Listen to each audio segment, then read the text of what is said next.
讲了3期的贸易战，我们继续回来讲军事科技创新。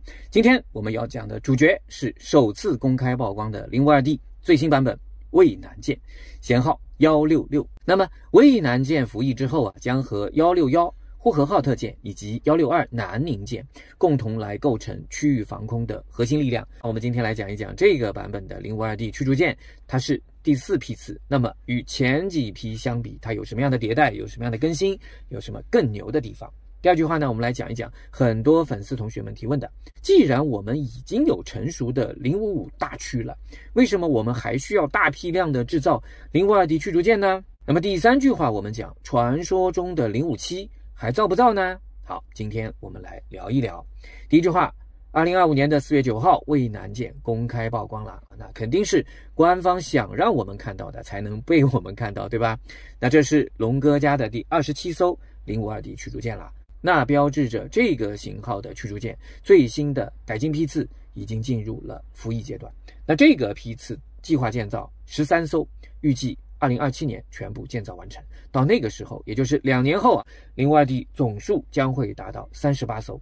那么与前几批相比，这一批次的052D 在雷达、在电子战、在武器系统、在反潜系统、在隐身设计这5个方面进行了系统性的升级。我来给大家讲一讲。这个不涉及泄密其实前一段时间已经有相关的人员跟我汇报过了。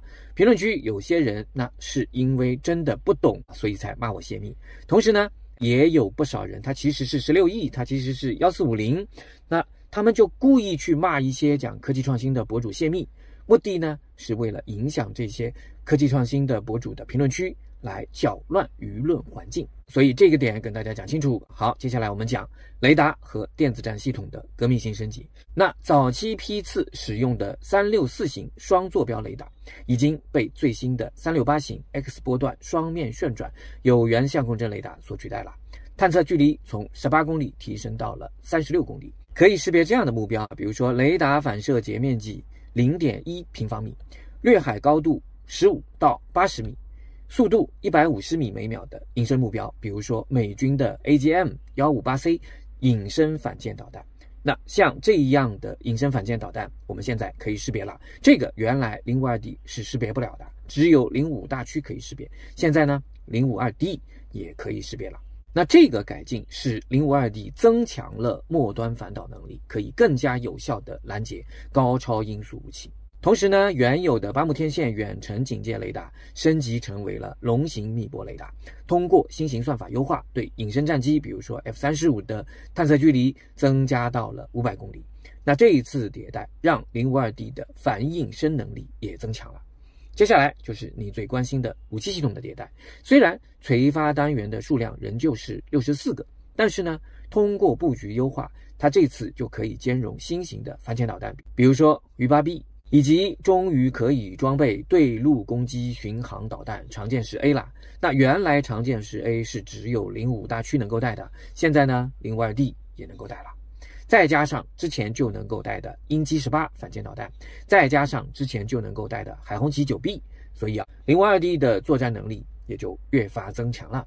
讲武器系统肯定还要讲近防系统，那所以这一次迭代也是比较大的。原来是7管30毫米近防炮，那这次呢就升级到了1130近防炮了，也就是 HPJ11 型近防炮。射速呢从原来的4200发每分钟提升到了11000发每分钟。那这个近防炮去配合红旗10近程防空导弹，那就可以做到在末端拦截3倍音速的反舰导弹。那这里还有一个小道消息这一套系统在2025年的南海的实弹演习当中，成功拦截了模拟的布拉莫斯超音速反舰导弹，拦截成功率高达92%。那这个就有点惊悚了吧？就问你美帝慌不慌吧？就问你亲美的公知们贵不贵吧？好，接下来是反潜方面，那这次肯定了，920F 反潜直升机已经可以上舰了，那么就可以构建半径200公里的立体反潜网了。在隐身方面也有很多细节做了改进，拆除了一些东西，重新做了一些倾斜设计，所以雷达反射截面积跟前几代相比降低了60%。